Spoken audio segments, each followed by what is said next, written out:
അന്യരുടെ മുതലെടുക്കാൻ പാടില്ല. അർഹമല്ലാത്തത് അനർഹമായത് ഉപയോഗിക്കാൻ പാടില്ല.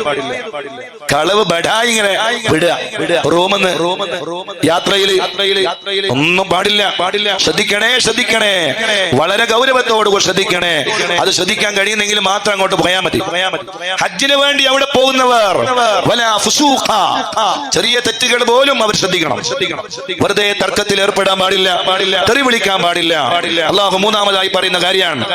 ഇതൊക്കെ എന്തിനാണ് ഇത്ര ഗൗരവത്തിൽ ഓർമ്മപ്പെടുത്തുന്നത്?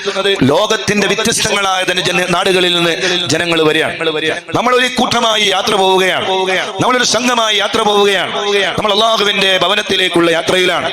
ആ യാത്രക്കിടയിൽ പ്രയാസങ്ങൾ ഉണ്ടാകും, വേദനകൾ ഉണ്ടാകും. യാത്ര എന്ന് പറഞ്ഞാൽ ഒരു പ്രയാസമുള്ള കാര്യമാണ്. ധാരാളം ബുദ്ധിമുട്ടുണ്ടാവും.